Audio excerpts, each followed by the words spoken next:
हैं एक जरूरी शब्द के बारे में, वो है किरदार। हम सब अपनी जिंदगी में कोई ना कोई किरदार निभाते हैं। जैसे अभी आप सब लोग दर्शक और श्रोता का किरदार निभा रहे हैं और मैं निभा रहा हूँ कथावाचक का। तो आज मैं आपको ऐसे शख्स की कहानी सुनाऊंगा जिसको आप सभी जानते हैं। तो आइए चलते हैं लैलाबाद जिले के बांगा गांव में, जो ब्रिटिश भारत में था। बात है 27 सितंबर 1907 की। यह वह दिन था जब माँ विद्यावती कौर की कोख से एक नन्ही सी जान ने जन्म लिया था, जिसको आज हम सब शहीद आजम के नाम से भी जानते हैं। ये बोल क्यों रहे हो? अब हम बात करेंगे जिज्ञासा की। जिज्ञासा इंसान की जिंदगी में एक महत्वपूर्ण चीज है। वह आपके चरित्र और किरदार दोनों को व्यक्त करता है। तो सोचिए उस छोटे बच्चे की क्या जिज्ञासा होगी उस छोटी उम्र में, और उस जिज्ञासा को पंख कैसे मिले। माँ कहाँ हो माँ? हाँ बेटा। माँ, पुलिस वाले चाचा जी को क्यों पकड़ के ले गए? पूरे देश में यही हाल है बेटा। पर क्यों माँ? क्योंकि हम गुलाम है ना बेटा। हम गुलाम क्यों है माँ? क्योंकि हमारे ऊपर अंग्रेजों का राज है। हमारे देश पर अंग्रेजों का राज क्यों है माँ? ये बहुत लंबी कहानी है। चल मैं तुझे बाद में बता दूं। चल बताओ ना माँ, बताओ ना। अच्छा चल सुन। बहुत साल पहले की बात है बेटा, जब अंग्रेज हमारे देश में व्यापारी बनकर आए थे, सौदागर बनकर। उन्होंने मुगल बादशाह जहांगीर से व्यापार करने की इजाजत मांगी। जैसे जैसे वक्त बीतता गया, ईस्ट इंडिया कंपनी बहुत मुनाफा कमाती गई। पर जब औरंगजेब की मृत्यु हुई, उसके बाद अंग्रेजों ने अपना सीरत दिखाना शुरू कर दिया। उन्होंने धीरे धीरे करके राजाओं वजीरों को एक दूसरे के खिलाफ भड़काना शुरू कर दिया। देखते ही देखते पूरे देश में यही हालात बन गए। उसके बाद उन्होंने अपनी फौजों की मदद से जो भी लोग उनकी बात मानते थे उनको राजा वजीर बना दिया। उन्होंने लोगों पर कहर ढाना शुरू कर दिया। उन्होंने किसानों से अधिक लगान वसूलना शुरू कर दिया। अच्छा माँ? हाँ बेटा, धीरे धीरे करके उन्होंने बहुत लगान वसूला, और जो लोग उनको लगान नहीं देते थे उनके ऊपर वो अत्याचार करते थे, उनके ऊपर कोड़े बरसाए जाते थे। देखते ही देखते एक थोड़े से लाखों अंग्रेजों ने पूरे करोड़ों हिंदुस्तान के ऊपर अपनी हुकूमत जमा ली। वो पूरे हिंदुस्तान को अपना गुलाम बना लिया। पर माँ, लाख तो करोड़ों से कम होते हैं ना, फिर हमारे भगा क्यों नहीं देते? हाँ बेटा, चल अब बहुत देर हो गई है, तू सो जा। चल कहते हैं ऊँट के पाँव पालने में ही दिख जाते हैं। अब वह समय था जब जिज्ञासा रंग ला रही है, और वह रंग तब देखने को मिले जब पिता किशन सिंह संधू अपने मित्र मेहता जी से बात करते हुए आ रहे थे।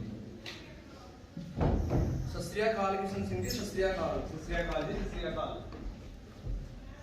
लाला जी ने कहलवाया है जल्द ही पंजाब में भी वैसे ही आंदोलन शुरू करेंगे जैसे महाराष्ट्र में और बंगाल में कर रहे हैं। करेंगे जी करेंगे, पंजाब में भी उसी तरह आंदोलन करेंगे।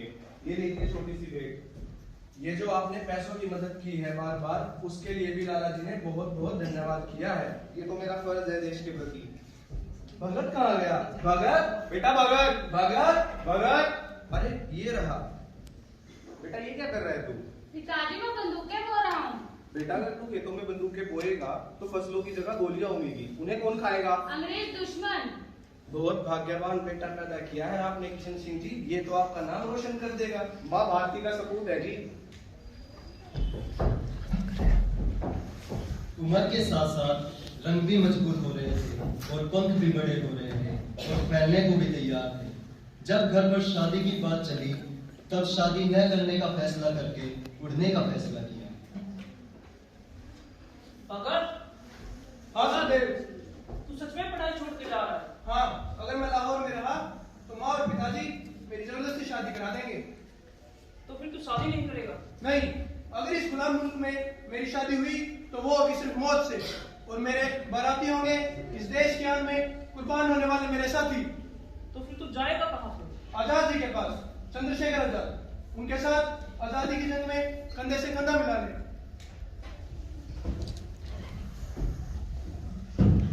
अब वह समय था जब आंदोलन जोरों शोरों से चले हुए थे। चाहे मर्द हो या औरत, सभी बढ़ चढ़कर हिस्सा ले रहे थे।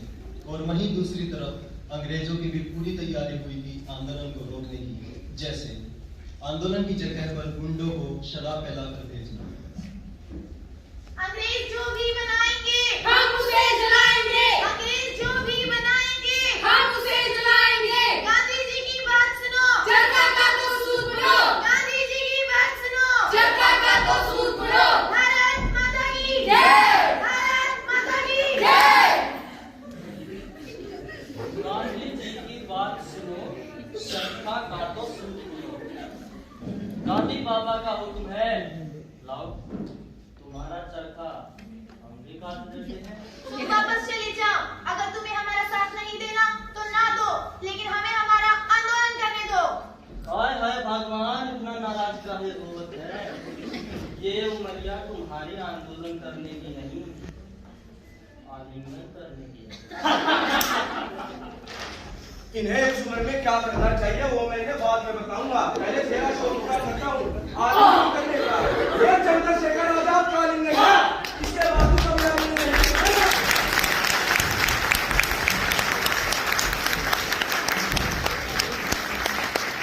लड़ाई छोड़ने के बाद अब 1925 में भगत सिंह आकर रुके थे एक आंदोलन में, जहां उनकी मुलाकात हुई बलराज कहे जाने वाले चंद्रशेखर आजाद से। आजाद से मिलने के बाद भगत सिंह की राह और पारदर्शी हो गई।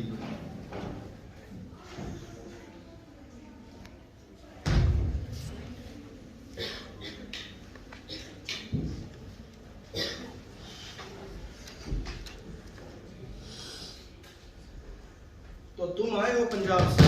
जी, आपके साथ आजादी की जंग में अपना साथ देने। और भी तो लोग हैं जो बातचीत के जरिए बिना लड़े आजादी चाहते हैं, उनके साथ शामिल क्यों नहीं हो जाते? हमारे ही दल में क्यों आना चाहते हो? बातचीत से पूर्ण और तुरंत आजादी नहीं मिल सकती। तुरंत आजादी इनकलाब से आएगी, और इनकलाब कुर्बानी मांगता है, खून मांगता है। बंद कोठरियों में ऐसी बातें करना बहुत आसान है।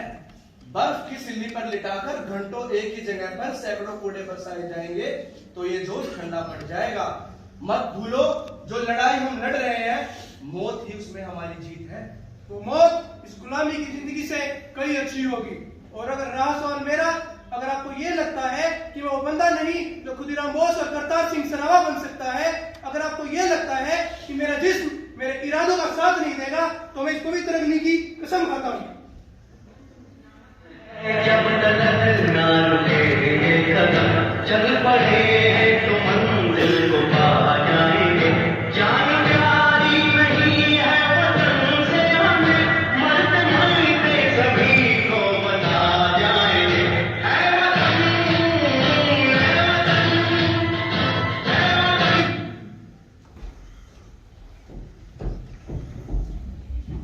सन 1928 यह वह सन था जब साइमन कमीशन बनाई गई थी, जिसके अध्यक्ष थे सर जॉन साइमन। उस कमीशन को बर्खास्त करने के लिए साइमन गो बैक आंदोलन चलाया गया था, जिसका प्रतिनिधित्व कर रहे थे लाला लाजपत राय। उस दौरान हमको एक भारी नुकसान का सामना भी करना पड़ा था। Simon go back, Simon go back, Simon go back, Simon go back, Simon go back, Simon go back, Simon go back, Simon go back, Simon go back. Yes, sir. Why are so many people protesting here? So they want you to go back. They want me to go back? What rubbish! इन कुत्तों को यहाँ से बाहर निकालो. By any means. Do you understand? Yes, sir. Then do it faster. Yes, sir. Can you go back? Can you go back? Can you go back?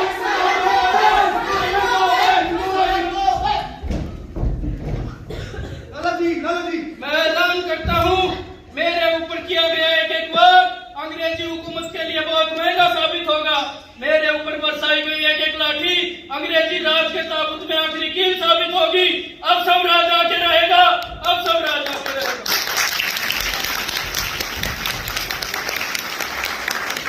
Lala Lajpat Rai का इंतकाल एक दुखद घटना थी। बदले की आग सबसे खतरनाक होती है, और वो आग सबके अंदर सुलग रही है। 17 दिसंबर 1928 की रात को 4 वीर लाला जी का बदला लेने गए थे, और उनका शिकार बना था एएसपी जॉन पी सॉन्डर्स।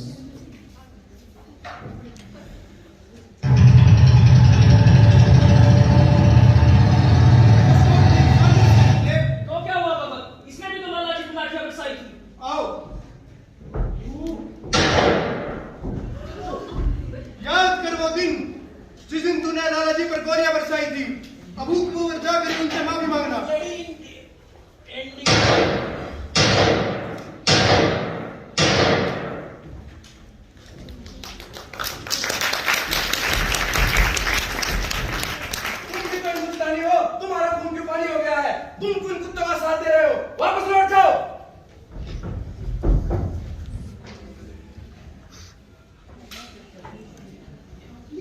अब बात है 8 अप्रैल 1929 की। यह वह दिन था जब केंद्रीय विधानसभा को हिलाकर रख दिया था। उस वक्त भगत सिंह और बटुकेश्वर दत्त ने विधानसभा में 3 धमाके किए थे और उन धमाकों से सभा में मौजूद कई बड़े नामों के दिल हिल गए थे। उसके बाद भगत सिंह और बटुकेश्वर दत्त ने आत्मसमर्पण कर दिया था। Honorable members, public safety bill and train. इनकलाब जिंदाबाद, इनकलाब जिंदाबाद, इनकलाब जिंदाबाद मुर्दाबाद इनकलाब जिंदाबाद Order, order.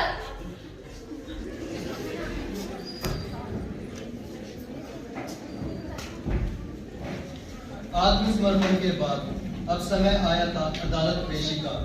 मई 1929 में भगत सिंह और बटुकेश्वर दत्त की पहली पेशी हुई थी और उस दौरान पूरी अदालत इनकलाब जिंदाबाद के नारे से गूंज उठी थी। इनकलाब जिंदाबाद, इनकलाब जिंदाबाद, इनकलाब जिंदाबाद, इनकलाब जिंदाबाद, इनकलाब जिंदाबाद। माय लॉर्ड, मुलजिम भगत सिंह और मुलजिम बटुकेश्वर दत्त ने असेंबली हॉल में बॉम्ब फेंककर और पिस्तौल से गोलियां चलाकर वहां मौजूद सर जॉन ससूटर और सर जॉन साइमन समेत तमाम असेंबली मेंबरान को जान से मारने की कोशिश की। ये झूठ है मिलॉर्ड, हमारे पास कोई पिस्तौलें नहीं थी, ना ही हमने कोई बम फेंके। हमने बम भी खाली जगह में फेंके थे ताकि किसी को कोई नुकसान न पहुंच सके। आपको आपकी डिफेंस करने का मौका दिया जाएगा। माय लॉर्ड, बॉम्ब फेंकने के बाद इन्होंने कुछ पर्चे भी फेंके जिन पर लिखा हुआ था A loud voice has to be created to make deaf hear। और इसके बाद इन्होंने नारे लगाए इनकलाब जिंदाबाद। ये नारा ऐसे नहीं लगाया जाता वकील साहब, ये नारा ऐसे लगाया जाता है इनकलाब जिंदाबाद जिंदाबाद। माय लॉर्ड, मैं मुलजिमों पर लगा इल्जाम साबित करने के लिए अपने 2 चश्मदीद गवाह पेश करने की इजाजत चाहूंगा। इजाजत है। मेरे पहले गवाह है दिल्ली पुलिस के सर्जेंट है सार्जेंट टेरी हाजिर हो। Sergeant Terry, did you know Hindustani? हाँ, हमें हिंदुस्तानी बोल भी सकता है और समझ भी सकता है। क्या मुकाई वारदात से आपने ही इन्हें गिरफ्तार किया? Yes sir. जब आपने इन्हें गिरफ्तार किया तब ये लोग कहाँ पे थे? ये लोग पब्लिक गैलरी में थे। क्या इनके हाथों पिस्तौल थी? Yes sir. Thank you. My Lord, अब मैं अपने दूसरे गवाह को अदालत में पेश करने की इजाजत चाहूंगी। इजाजत है। पुलिस कांस्टेबल हाकिम खान। हाकिम खान हाजिर हो। हाकिम खान, आप ये बताइए, जिस वक्त असेंबली में धमाका हुआ उस वक्त आप कहाँ थे? जनाब, मैं बाहर के गेट पर था। आपने वहाँ क्या देखा? मैंने देखा कि ये गोलियां चला रहे थे। ये झूठ है मिलॉर्ड, ये झूठ है। Order, order. थैंक यू हाकिम। माय लॉर्ड, मैं आसिफ अली, मैं प्रोसिक्यूशन की तरफ से मुकदमा लड़ना चाहता हूँ। मैं सबसे पहले हेड कांस्टेबल हाकिम खान से कुछ सवाल पूछना चाहता हूँ। Permission granted. हाकिम खान हाजिर हो। हेड कांस्टेबल हाकिम खान, आप बताइए, जब असेंबली हॉल में धमाका हुआ तो आप कहाँ थे? जनाब, मैं बाहर के गेट पर था। तो ये बताइए, इसका मतलब है कि जब धमाका हुआ और गोलियों की आवाज सुनी तो आप अंदर की तरफ आए और आपने देखा कि ये लोग गोलियां चला रहे हैं।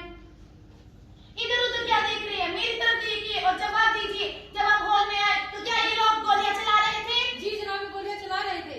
ये बताइए कि बाहर के दरवाजे और हॉल के दरमियान कितना फासला है? यही कोई 25 से 30 गज का होगा।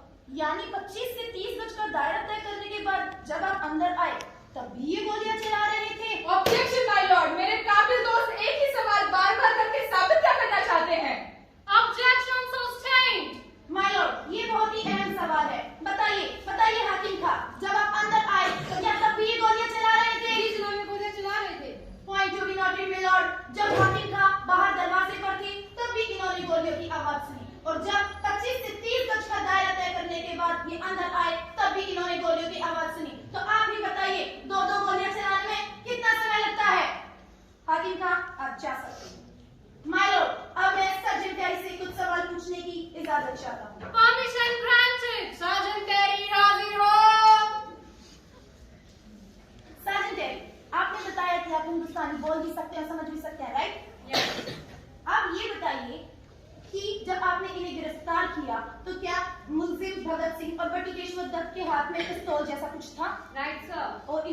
2 गोलियां भी चलाई। Yes sir. आप ये बताइए कि इस पिस्तौल में कितनी गोलियां थी? To be exact 6 sir. इसका मतलब है जब आपने इन्हें गिरफ्तार किया तो इनकी पिस्तौल में 4 गोलियां बाकी थी। May be sir. तो आपने इन्हें गिरफ्तार कैसे किया sergeant dairy? Objection my Lord, ये कैसा बेतुका सवाल है? Objection sustain. माय लॉर्ड, ये कोई बेतुका सवाल नहीं है। सर्जेंट डैरी बताइए आपने इन्हें गिरफ्तार कैसे किया? जब बुलेट्स खत्म हो गई। तो आपको पता कैसे चला कि बुलेट खत्म हो चुकी है? ऑब्जेक्शन माय लॉर्ड, मेरे काबिल दोस्त मेरे गवाह को दिमागी तौर से उलझाने की कोशिश कर रही है। Objection sustain. You are wasting our time mister Asif Ali. My lord, I am not wasting time. Sergeant Darry बताइए आपको पता कैसे चला कि बुलेट खत्म हो चुकी है? I knew it. My lord, it's a lie, it's a planned lie. जब मेरे मुवक्किल के हाथ में पिस्तौल थी ही नहीं तो गोलियां होने का तो सवाल ही पैदा नहीं होता। इनका मकसद सिर्फ आजादी पाना था और अपनी देश की आजादी के लिए लड़ना कानून की किसी भी किताब में जुर्म नहीं है। और अगर ऐसा है तो सिर्फ भगत सिंह और बटुकेश्वर दत्त ही नहीं, मैं भी मुजरिम हूँ, पूरा हिंदुस्तान मुजरिम है।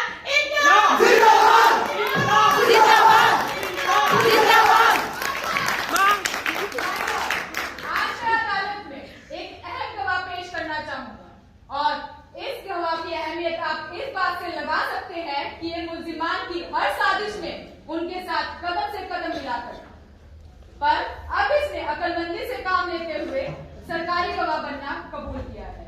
मेरे इस गवाह का नाम है सुखदेव। मैं अदालत में इसे पेश करने की इजाजत चाहूंगा। इजाजत है। सुखदेव हाजिर हो। हाँ तो सुखदेव, जो बयान तुमने दर्ज कराया है उसे यहाँ बताओ। पहले आप मुझे ये बताइए, सरकारी गवाह को बाकी मुलजमान से अलग रखा जाता है ना, तो फिर भगत सिंह वहाँ क्या कर रहा है? बोलिए, जवाब दीजिए। जवाब देने तुम आए हो यहाँ। कैसे सवाल, कैसे जवाब? मुझे 7 दिन से गुमराह किया जा रहा है कि भगत सिंह सरकारी गवाह बन चुका है। मुझे खुद पर शर्म आ रही कि मैंने कैसे इस फरेब पे यकीन कर लिया। जज साहब, चाहे मेरे शरीर के टुकड़े टुकड़े क्यों ना हो जाए, भगत सिंह और अपने यारों के खिलाफ मैं एक लफ्ज नहीं बोलूंगा। सुखदेव जिंदाबाद, सुखदेव जिंदाबाद, सुखदेव जिंदाबाद,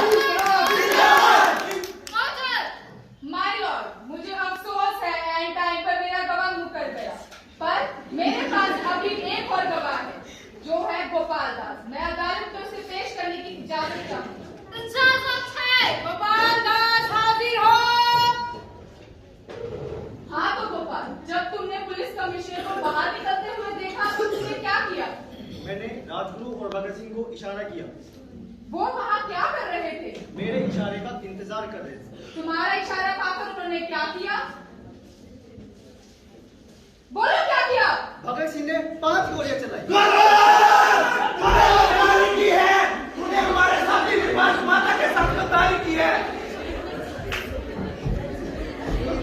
ऑर्डर, ऑर्डर।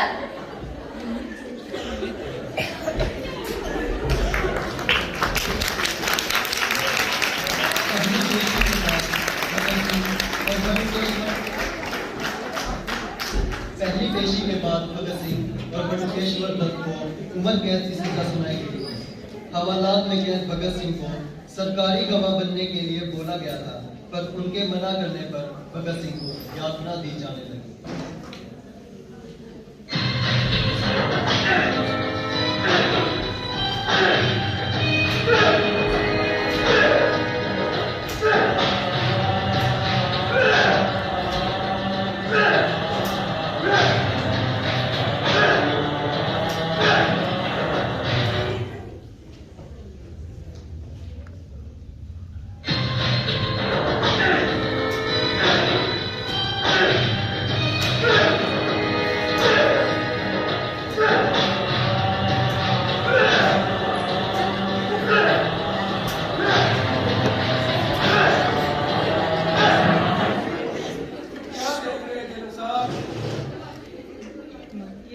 वही जो तुम देखकर भी नहीं देखना चाहते। मेरी बात मान लो, बेकार की चीज छोड़ दो।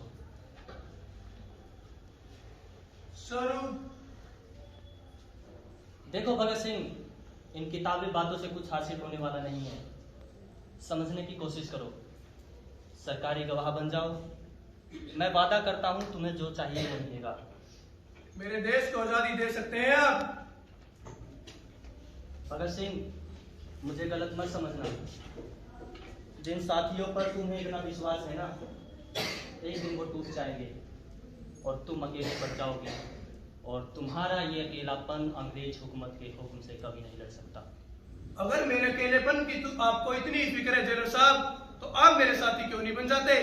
एक बार मेरे साथ इनकलाब जिंदाबाद का नारा लगा दीजिए, आपके 7 जन्मों के पाप धुल जाएंगे। बोलिए इनकलाब। बंद करो भगत सिंह। मैं यहाँ तुम्हें समझाने आया था और तुम मुझे ही सबक सिखा रहे हो। जिस रास्ते पर तुम्हें अकेले चलने का शौक है ना, मैं भी देखता हूँ कि तुम कितनी दूर तक और कितनी देर तक चलोगे। सुनिए जनरल साहब, हम भी आराम उठा सकते थे घर पे रहकर, हमें भी पाला था माँ बाप ने दुख सह कर। वक्त रुखसत उन्हें इतना भी न आए कहकर, गोद में आंसू जो टपके कभी रुख से बहकर, उसी को तिफ्ल समझ लेना जी बहलाने को। हमने जब वादी गुर्बत में कदम रखा था, दूर तक याद वतन आई थी समझाने को। हमें रंग बसंती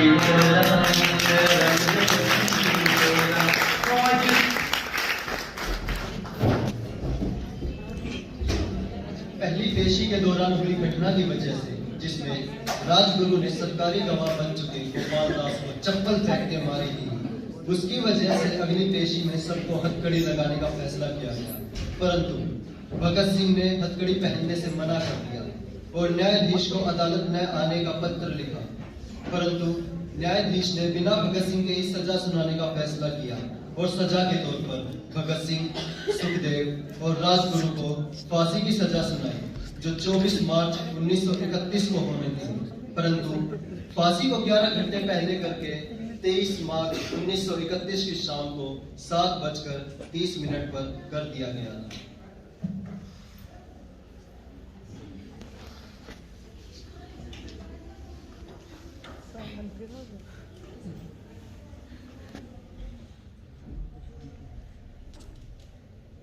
वक्त से पहले फांसी देना गलत है। You bastard, are you out of your mind? तुम मुझे सिखाओगे? तुम्हें पता है ये खतरनाक मुजरिम है। तुम भगत सिंह को रिहा करने की सोच भी कैसे सकते हो? ये मैं सोच सकता हूँ क्योंकि मैं सच जानता हूँ, और सच ये है साहब, भगत सिंह को रिहा करने के बारे में जिस जुर्म को तुमने गिरफ्तार किया है, वो भगत सिंह के साथ अन्याय होगा। देखो जेलर, जस्टिस और इनजस्टिस मेरे हाथ में है। तुम सिर्फ सरकार के नौकर हो, ऑर्डर्स फॉलो करना तुम्हारा काम है। And do that. Do you understand? You are right, sir. Then do it. You are right.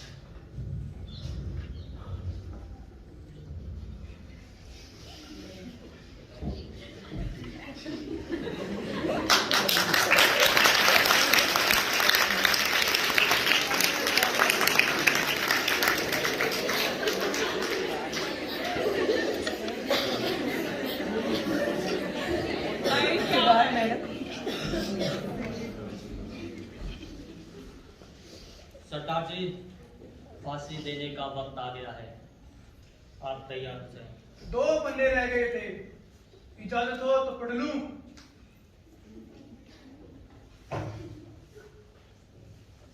चलो कोई नहीं, फिर कभी पढ़ लेंगे।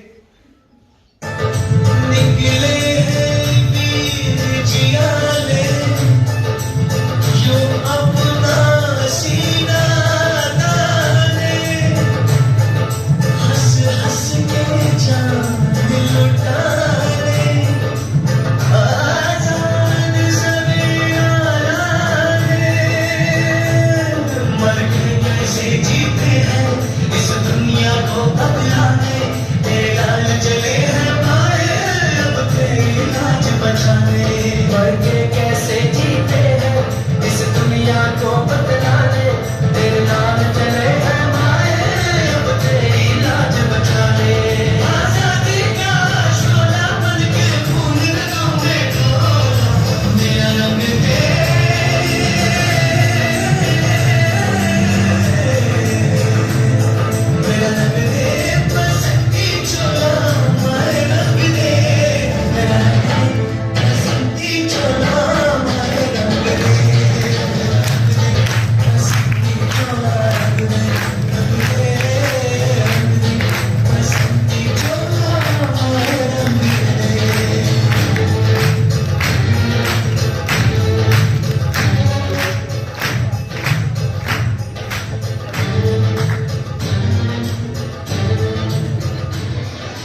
इच्छा? हमारी अंतिम इच्छा तो आप पूरी नहीं कर सकते जेलर साहब।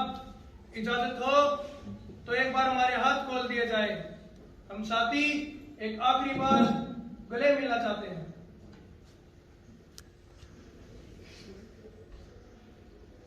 No, we cannot allow them.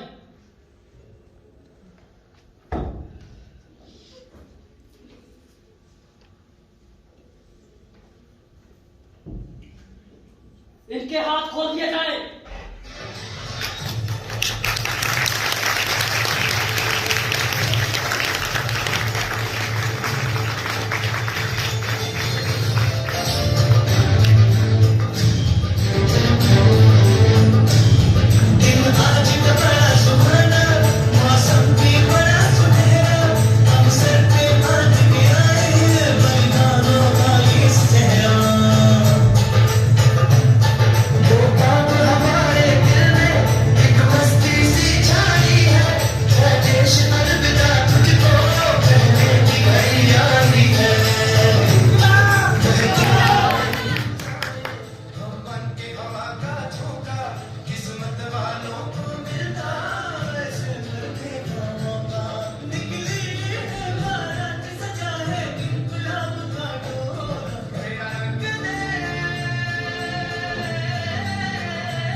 यह एक बहुत बड़ी कुर्बानी थी और यही वजह थी जिससे पूरे देश में इनकलाब की क्रांति दौड़ गई।